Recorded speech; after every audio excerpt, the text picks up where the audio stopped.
નમસ્કાર, જય ધન્વંતરી. હું વૈદ્ય ઘનશ્યામ ટાંકેચા.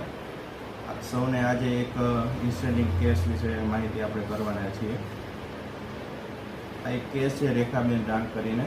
એમને ઘણા સમયથી એબડોમિનલ પેનની તકલીફ હતી.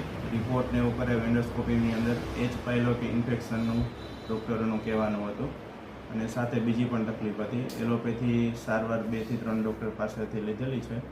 હવે આપણે એમને જ આપણે સાંભળીએ. કેમ છે રેખાબેનને? સારું છે. શું તકલીફ હતી?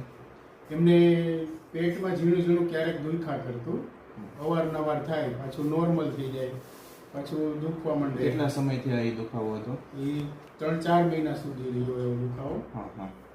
ક્યાંય સારવાર કરાવેલી હતી તમે? પછી અમે ગેસ્ટ્રોલોજીસ્ટને બતાવ્યું.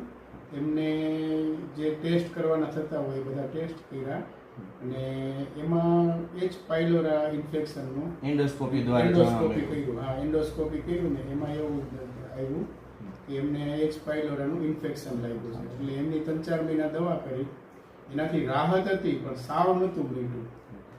અંદાજે મહિનામાં કેટલી વખત પેટમાં દુખાવો થતો હતો? કે 2-3 વખત થતો. પછી કેટલા સમયથી દવા ચાલુ છે? દવા 3-1 મહિના થઈ ગયા છે. અત્યારે બહુ જ સારું છે. સાવ સારું છે. લાસ્ટ મંથમાં ફક્ત એક જ વખત સામાન્ય દુખાવો થયો હતો. ત્યાર પછી અત્યારે બીજી કોઈ તકલીફ હવે રહેતી નથી. સાથે કાકડાની ટોન્સિલાઇટિસની તકલીફ હતી એમાં? હા, એ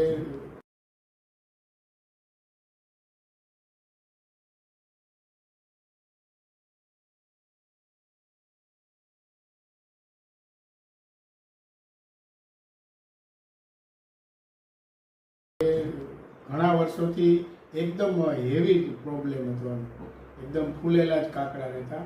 કંઈ જમવામાં થોડુંક ઓલું ફ્રીજની વસ્તુ કે કંઈ થોડું કંઈ ઓલું હોય ને તો એ ઠંડી વસ્તુથી દુખાવો બહુ થતો. અને એના હિસાબે અત્યારે કાકડામાં બહુ જ રાહત છે. અત્યારે તો બહુ જ નોર્મલ થઈ ગયું છે.